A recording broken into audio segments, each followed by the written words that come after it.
after performing a lot of pujas, we have started really looking at the Pujari life, their perspective, the kind of issues that they are facing. We realized very quickly that the Pujari profession is almost unlike any other profession in the world, and I'll explain why. Typically, if you're a doctor or a lawyer or electrician, plumber, whoever you may be, your profession and your personal life are different. But nobody asks you, hey, are you a good person or not, right? You just have to do your job well. But a Pujari is in the profession of bringing divine grace to our home. And the way it works is the Pujari also has to be pure from within. So that way it's a very unique profession. Their character, their attitude, వాళ్ళు ఇంట్లో ఎలా ఉంటారు, how they behave, are they working on themselves to control their ego, anger, all those things matter for the puja to work well. And only when the puja works well is when they are a good Pujari by definition. Almost when they are 8 years is when they enter the Vedic school and they start learning the Vedas.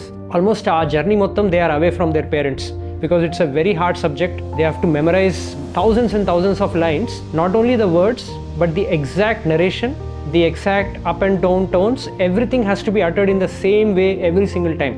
That is the only way the mantra works.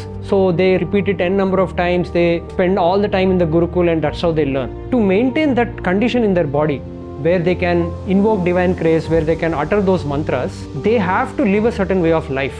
They cannot eat any food prepared by anyone anywhere. They have to be really careful, because as per Sanatana Dharma, what you eat, 1/6 of that becomes your manas, which means that it has an impact on your thoughts. So they cannot take that risk of able to eat anywhere. Similarly, they cannot sleep anywhere. No matter how late it is, they have to go back home, they have to take a bath, they have to finish the Devatarchana, they have to cook food for themselves, then eat, then sleep, then again get ready for the next puja. So it's a very unique lifestyle that they live.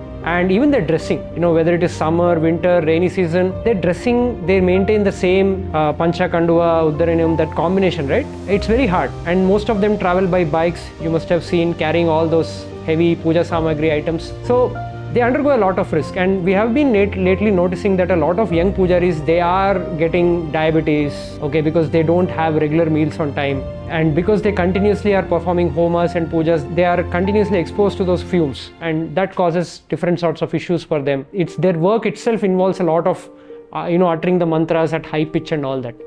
So for that also they maintain a certain dietary restriction. They cannot drink anything, eat anything too cold or too hot. So it's a very unique life that they live in.